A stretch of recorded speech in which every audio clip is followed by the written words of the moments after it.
Hello, and welcome to Creepycore and Folklore, the show about creatures, encounters, old tales, and myths. I'm your host, Iona Wayland, a dark fantasy author, mental health professional, and overall curious person. I want to join other spooky souls and hear about these unusual stories.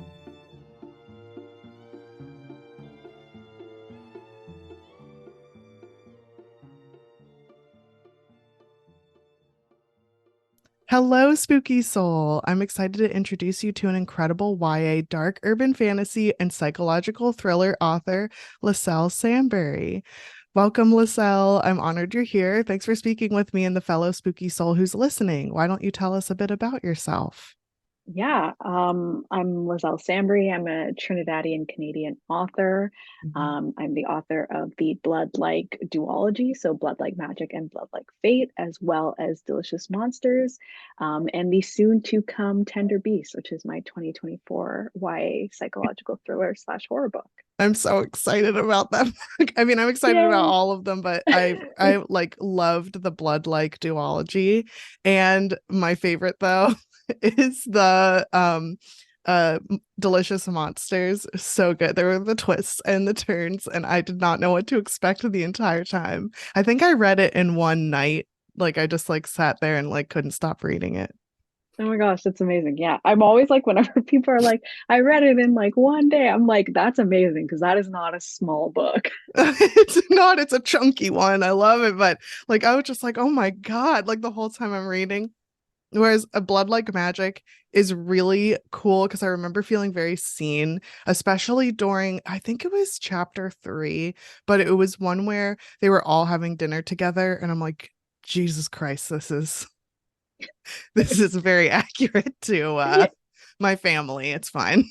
Yeah, yeah. I love that. I love that scene a lot for that reason because it's Mhm. such a like it was such a like immediate like this is how you're going to introduce all the members of the family and all of their Mhm. little like quirks and also like how they interact with each other and it's like a very like sort of messy fun dynamic. Messy fun is exactly right.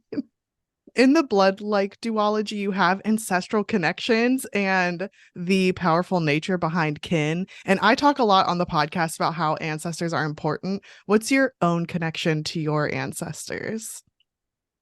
And so for me personally, it's interesting given a book that I've written, a book series really that is so much about like ancestors and your connection and ancestral magic that I personally don't really have a connection to Oh, my ancestors.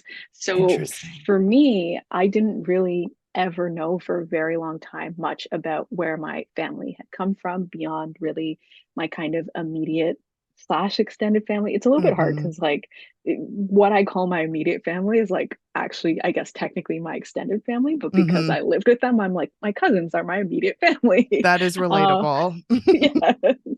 So I really didn't know much beyond that. And it was really only when I started writing the Blood Like Magic book that I started kind of asking questions about, where did Mhm. we actually come from? And I started to learn a little bit more about that.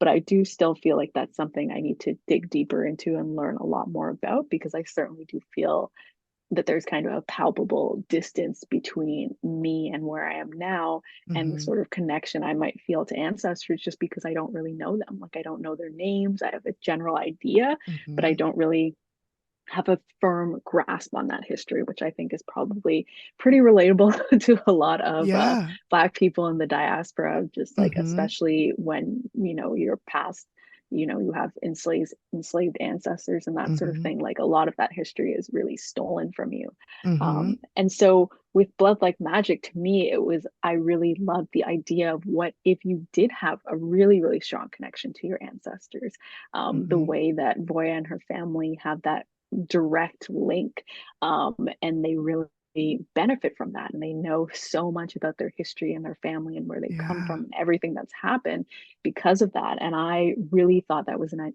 interesting idea as someone who Mhm. doesn't have that at all, and then I Mhm. also kind of wondered what can come along with that that maybe you might think of as like maybe this might be a downside, maybe this might not be, but Mhm. to me I really felt that the ancestors were like an extended family, Mhm. and so I feel like all of the kind of like pros and cons that come with family having that much access and input into your life. I love Um, that. yeah, that's what I thought was really interesting. And so I really think of a character like Mama Jova, who is Mm-hmm. Voya's ancestor that gives her that task. I really think of Mm-hmm. her as like being like Voya's granny or like her aunts and her uncles, but with Mm-hmm. kind of a higher authority Mm-hmm. and more power. And like, what does that mean um, for someone who technically has all this access to your life to suddenly be like, hey, this is what you have to do. And Mm-hmm. having that input and kind of grappling with that, I found all that to be really interesting. That is really interesting. And like you're talking about like where ancestral connection is very difficult to have when you're black or whenever there's enslavement involved at all.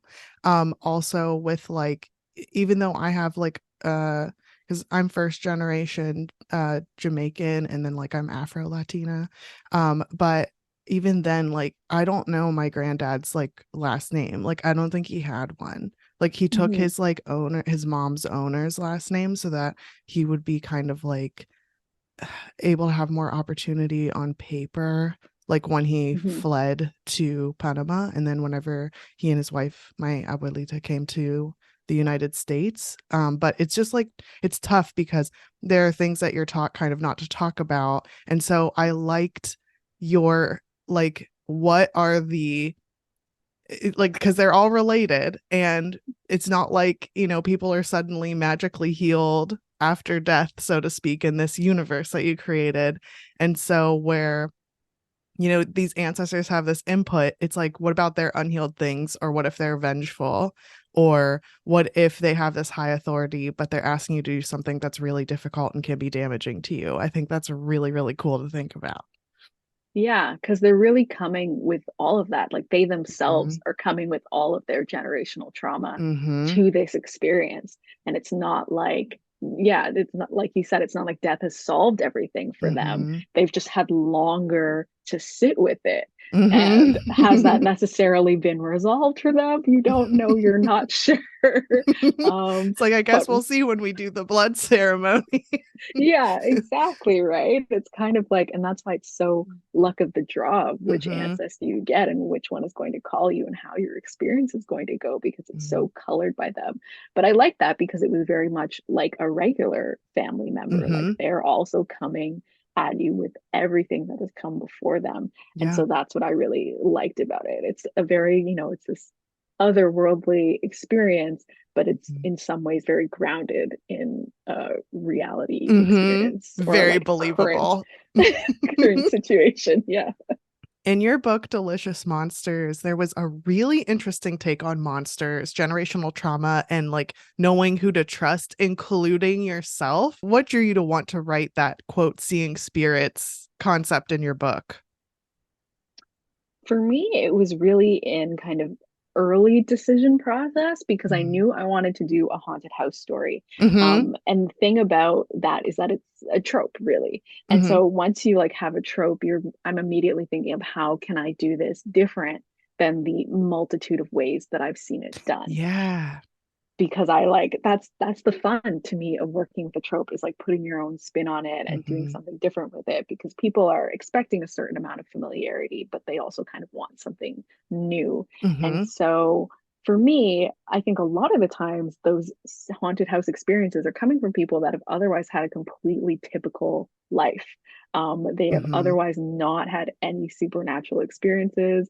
They're just kind of quote unquote normal people just like Mm-hmm. coming into this situation and then they have a supernatural experience. And I thought it would be really interesting to explore someone coming into that who already has a past with the supernatural, somebody who could already see ghosts and interact with them and had a whole history with them. I wanted to see what it would be like to have someone like that interact with that sort of house and that sort of history and how they would come together with that. Um, and so that was primarily why I gave Daisy that ability to see the dead because I wanted to see how that would go.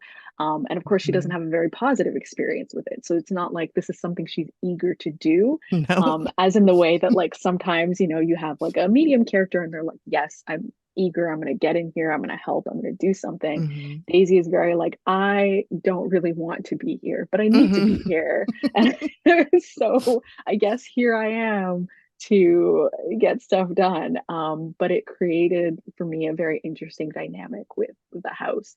And I think in some ways it let me kind of discuss the sort of, I suppose, non supernatural Hmm. spirituality of the house, about houses and all of the things they hold, and the fact that, a home is not something we have forever. It's something that gets passed to different people, Yeah. but it still has those lingering effects, those kind of, I guess, figurative ghosts that are within the Hmm. walls. And that's really what Daisy is actually concerned with. She wants to Hmm. know about her mom's history and what happened to her in that house and what she experienced and why she never talked about it.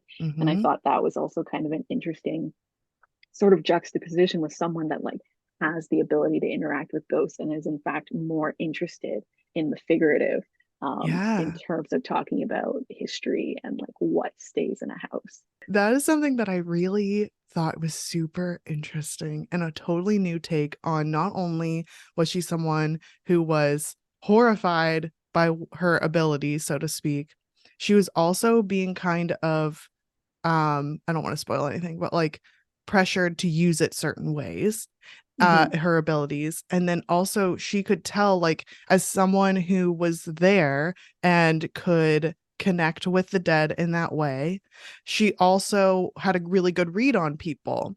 But I thought it was really interesting that it was kind of juxtaposed with a person that she could not read for the life of her, which is her mother. And it's just Mm-hmm. supposed to be her and her mom going through everything together.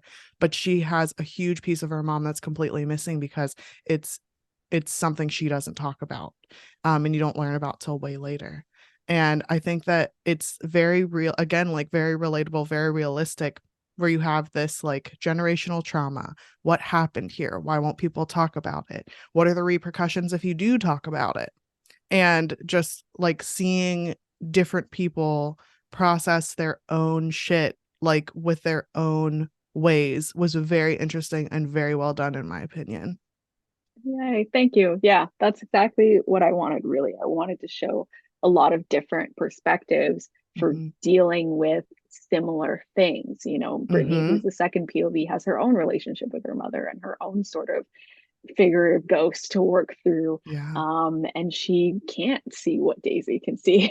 Hmm. And Daisy has her own relationship with her mom. And so, yeah, to me, I really wanted to be able to show a lot of different perspectives. And I think that was kind of the difference for me going from Blood Like Magic to Delicious Monsters, is that Blood Like Magic is very, very Voya focused. Hmm. Whereas here I was really kind of trying to play with a lot of different similar relationships. Hmm. It was very interesting to see, like, here are some things that have happened to people that are somewhat similar, but here are all the ways that it has this ripple effect was incredibly done. Yay, thank you. And that's me being an annoying trauma therapist, saying, like, yeah, this is really realistic. And that's great. And that's what I always want. So I'm glad it like comes across that way. Especially, I want people to feel like when they read that they can be like, yeah, this feels like a real person and real people. I feel like Hmm. that's, for me, that's success. If you can see this as a real person, then I've done what I wanted to Well, you nailed it. do. I know you're intrigued by all things occult in nature. What are some of your favorite occult tropes? I feel like I have, well, haunted houses, obviously. I'm Oh a yeah. big haunted house fan. I always love that. I love really any type of isolated setting. Like I like a cabin in the woods. Oh no. Um, It's I so horrifying. Yeah, it's really upset.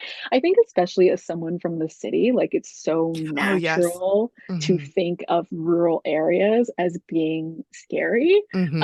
And I think there's also the added layer of race, being a Yes. Black person in a rural area, there is a special sort of scariness Yep. for people of color in general and like certain marginalized people and queer people. Like there's that added element of it. And so I feel Hmm. like it's very natural to kind of be afraid of those sort of Hmm. isolated settings. So I like those in horror because I do kind of feel like there's an innate scariness in it, which I think is fun.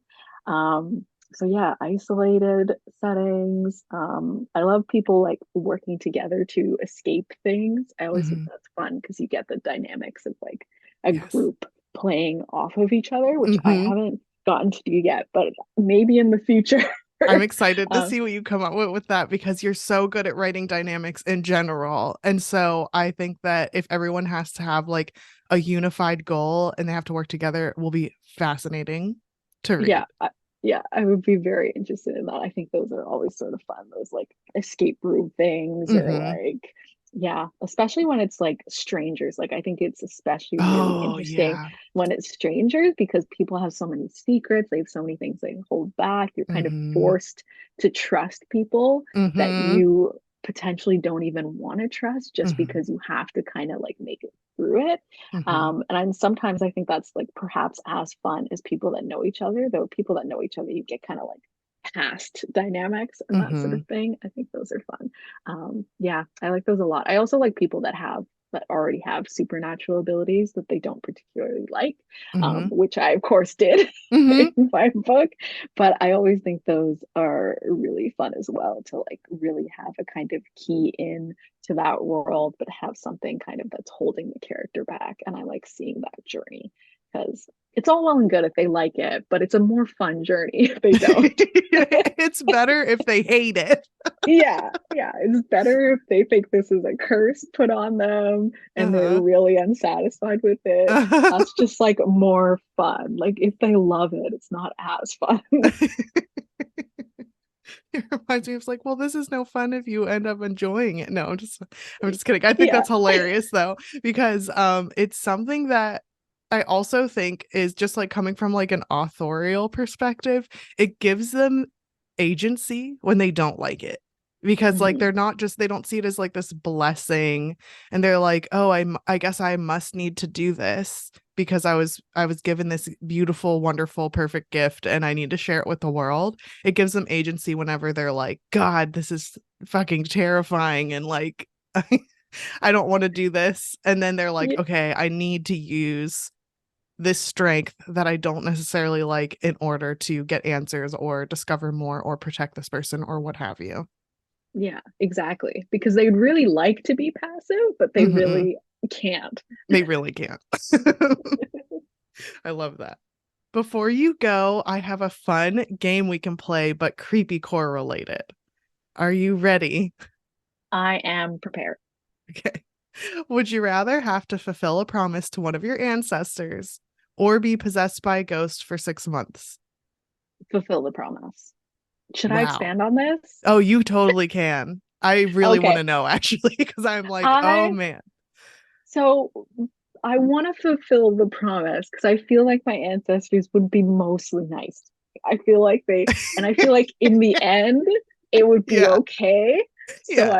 I'd be mostly nice. The possessing, I was like, I dislike because I feel like one of my worst fears that is completely unfounded is Mm-hmm, hmm. that a doppelganger will replace me and Oh like yeah. start messing up my life and like I start totally get just that. like torpedoing it and like doing a bunch of things that are not helpful to me and that just like mess up my stuff. And to me, that's way more upsetting. Whereas like like a task or something, I'm like, I could do it over time. I could like build up to it. But Yeah. I was like, oh, like being possessed and having someone like not do my daily routine and like make enemies out of my friends and then I like have no friends or like mess up my relationship or my stuff with my family. Like that's Uh-huh. so much more upsetting to me. I love that answer because it's like, okay, I might be asked to like murder somebody, but I could like work myself up to it. But if they touch my stuff and if they skip my skin routine, then what's gonna happen to my life? Exactly. Exactly. I don't want to do that. And I feel like I could barter with the ancestor. I could be like, I can do this like 50 years from now. 50 years from now, I'll be 100% good for it. Spoken like a true Caribbean. It's like, okay, listen, but what if we barter about this? Yeah. Let's make a deal. Let's go back and Yeah. forth. We can work something out. Oh my gosh. If you could summon them, what deceased person would you most want to meet? So this is like interesting because I feel like I don't. care that much about celebrities. I don't mean either. That's okay. and You don't have to answer with and a I celebrity. and I find it like very awkward. Like even like when people are like, "Who would you like to have dinner with?" I'm very like weird about strangers, and so Oh I'm like, yeah. I don't want to have dinner with anyone I don't know. Even Yeah. and I'll like I have answers sometimes, and I'll be like, "Oh, this author I really admire, whatever." But I would never want to do that because I But don't sometimes if you know them. meet them, they end up sucking. And then you're just like, God, that was horrible. Yeah, I feel like the real thing is I'd like to meet them a few times and like get comfortable and Hmm. then I could like have like I hate Hmm. having like any sort of long-winded time with someone I don't know. I totally Which get is why that. dating was very hard for me. I I was not a bet. fan. I was not a fan of Also, it's that. hard in general. And then on top of that, to have like that apprehension around just strangers, which is completely warranted, in my opinion. Hard. Yeah. That's hard. Yeah, no, it's too awkward.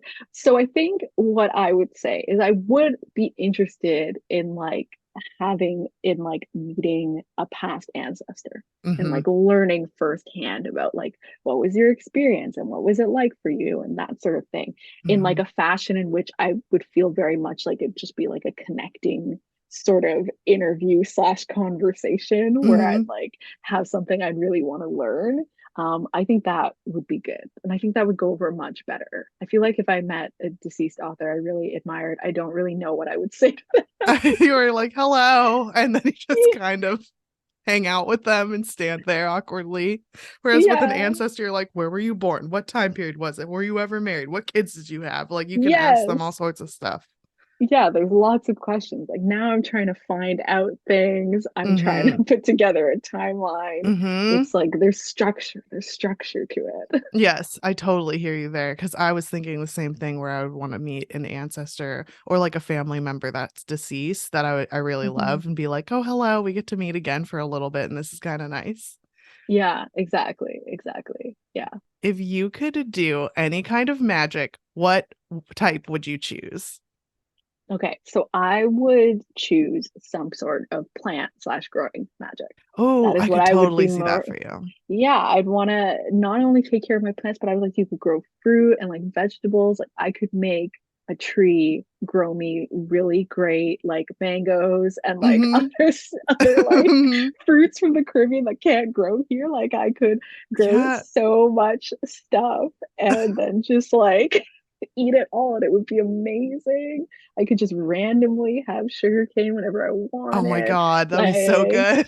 it would be the best, especially like I'm up north and we have a very bad growing season. And I'm not particularly great at growing vegetables. I'm better at taking care of houseplants, but that would Mhm. 100% be the magic that I would want. It'd be very good in the apocalypse too. You could grow your own food right Yeah. away.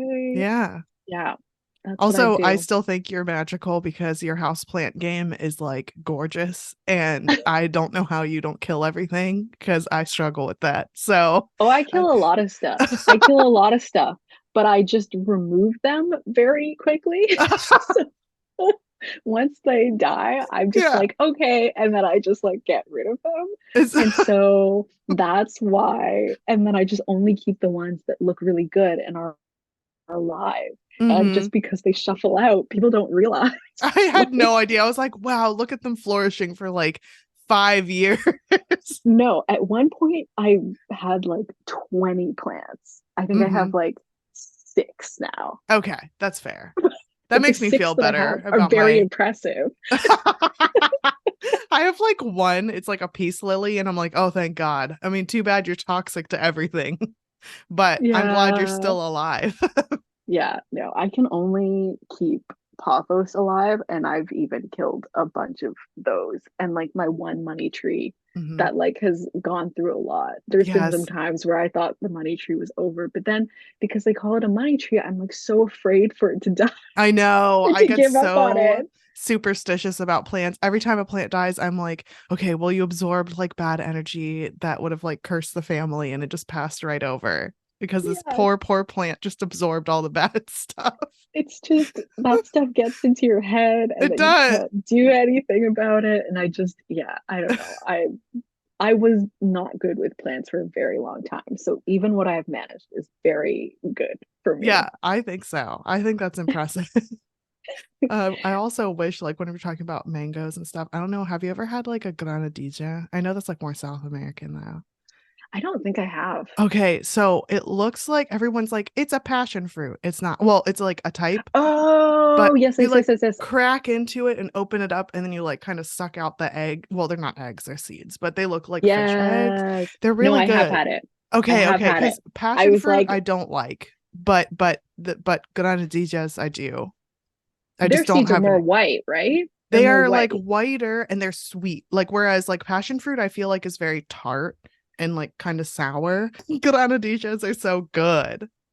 Oh, okay. Yeah, I think I had one once and I think I mistook it for passion fruit. But then Oh I was yeah, like, but I was like, the seeds are different. And like they passion are fruit, you different. have to ripen until it looks gross. Like until Mm-hmm. it's like super wrinkly and like that's when it's gonna be sweet for you, Oh, okay, finally. that's good to know. Because every time I've had a passion fruit, I'm like, this is horrifying. Like I go in there, I'm like, yes, a granadilla. How did they get these here? And then I'm like, yeah. But Yeah. you're right. The No. the one they have like this white film over them. It's like the only fruit I'll eat too. So it's really Yeah. good. Yeah. But yeah, I was like, we No. could grow those. I know some people, Yeah. whenever I went to Colombia with them, they like kept some of the granadilla seeds. They're like, I'm gonna grow my own. And I'm like, dude, it takes like years to get it to the point where Yeah. it's fruiting. It's fine. Yeah. It's like good luck with that. That's not really how fruit trees work, but okay. Best of luck to you. Like they died. It's fine. But or like the Yeah. seeds died. But I love that idea of that plant magic though, because I think that would be wonderful. Oh, it would be great. I think it would be just like, yeah, so great. So many things would be better. It would.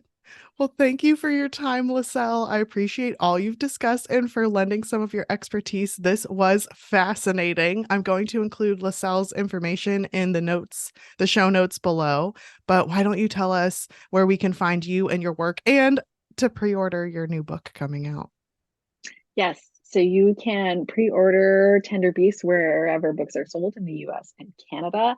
You can find me at lisellesambury.ca. I'm also on Instagram and kind of on Twitter, not so much these days, Mm-hmm. and TikTok. Also all at just Liselle Sambury, because I have a unique enough name that I always get my handles, which is great for me. So, It's a beautiful um, name, and I'll say how to spell it just in case there's more like people who prefer audio, but it's mhm, Lisellessambury. exactly. Perfect. Awesome. Well, thank you so much, and thanks for being on the podcast. Yeah, thanks for having me. Thanks to all you spooky souls out there for listening to Creepy Core and Folklore. Follow on Instagram, Facebook, Twitter, and TikTok if you're looking for more uncanny content. If you have your own tales to tell, you can email creepycoreandfolklore@gmail.com. If you liked this, please leave a review wherever you get your podcasts, or tell a friend who might enjoy these stories to spread the word. If you're interested in dark fantasy, check out my Hollowverse series. Ashes is available now in paperback and ebook on Amazon and audiobook on Audible, and the sequel is underway. I'm Iona Wayland, and I'll see you next time.